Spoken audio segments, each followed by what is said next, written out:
अस्सलाम वालेकुम, welcome back dear viewers. आज का टॉपिक स्पेशली उन अफराद के लिए हैं जो ब्लड प्रेशर या शुगर के मरीज़ होते हैं, क्योंकि ब्लड प्रेशर और शुगर की जो दवाइयाँ होती है वो मर्दाना कमज़ोरी को बढ़ा देती है। और इसके साथ साथ अगर वो लोग बच्चों के लिए प्लान कर रहे होते हैं तो उनको बहुत ही ज़्यादा मसाइल पेश आते हैं। उन मसाइल से बचने के लिए अक्सर डॉक्टर हज़रात उनके लिए मल्टीविटामिन्स और सप्लीमेंट्स जो है वो तजवीज़ कर देते हैं। अब कुछ लोग मल्टीविटामिन्स और सप्लीमेंट जो है वो इस्तेमाल नहीं करना चाहते या उनकी कंडीशंस ऐसी होती है कि इनमें अक्सर डॉक्टर हज़रात जो है वो सप्लीमेंट्स तजवीज़ नहीं कर सकते। तो उन अफराद के लिए और ख़ासकर आम अफराद के लिए भी तो आज हम डिस्कस करेंगे ऐसे खानों के बारे में जिनमें आपके सारे वाइटामिन्स और मिनरल्स मौजूद हैं, जिसको यूज़ करके आप मल्टीविटामिन से फ़ायदा भी उठा सकते हैं और साथ में आपके अंदर जो मर्दाना कमज़ोरी बनती है या आप जो प्लान कर रहे होते हैं किसी दूसरे तीसरे बच्चे के लिए, तब भी आपके लिए बहुत हेल्पफुल है। तो चले बढ़ते हैं वीडियो की जानिब। सबसे पहला है विटामिन बी। विटामिन बी वो मिलता है लहसुन में और प्याज में। लहसुन के आप 2 से 3 छोटे से पीस लेंगे और छोटा सा प्याज लेंगे तो वो आपके डेली बेस का जो विटामिन बी लेवल है वो पूरा कर देगा। सेकंड इंपॉर्टेंट चीज़ है विटामिन सी। तो विटामिन सी में सबसे पहले जो सब्जियों में आता है वो है टोमेटो है। उसके बाद जो है फूल वाली गोभी, बंद गोभी और ग्रीन चिली, इसमें सबसे ज़्यादा विटामिन सी की मिकदार शामिल है।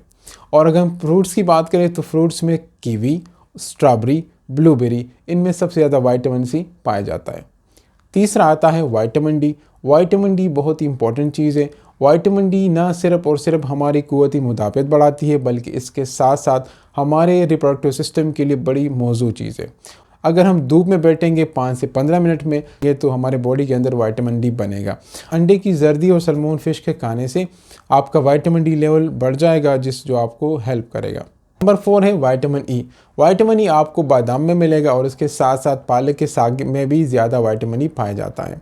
नंबर 5 कोकोटिन। कोकोटिन जो है वो मूंगफली में और साथ में पेस्ता में पाया जाता है। अगर ये 2 आइटम्स का हम इस्तेमाल करेंगे तो कोकोटिन लेवल जो है वो बहाल होगा, जो स्पर्म की मोटिलिटी में बहुत ज़्यादा हेल्प करता है। नंबर 6 है फोलिक एसिड। फोलिक एसिड आपने सुना होगा कि फोलिक एसिड मेजॉरिटी जो है वो लेडीज़ यूज़ करती है, लेकिन इसका इस्तेमाल मर्दों में बहुत ज़्यादा मुफीद है।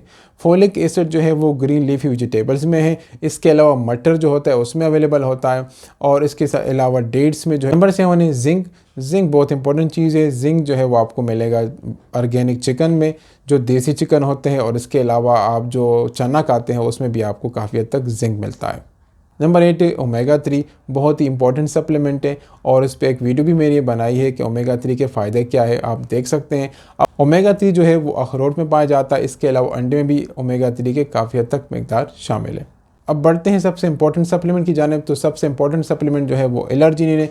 एल-आर्जिनिन जो है वो लोबिया में, सीरियल्स में और पम्पकिन सीड्स में जो है वो पाया जाता है।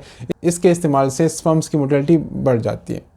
थैंक यू सो मच मेरे साथ रहने का, और आप लोगों से रिक्वेस्ट है कि मेरा चैनल लाइक सब्सक्राइब कीजिए, बिल नोटिफिकेशन को प्रेस कीजिए और मिलते एक नेक्स्ट वीडियो में। तब तक अपना ख्याल रखें। Thank you so much. अल्लाह हाफिज़।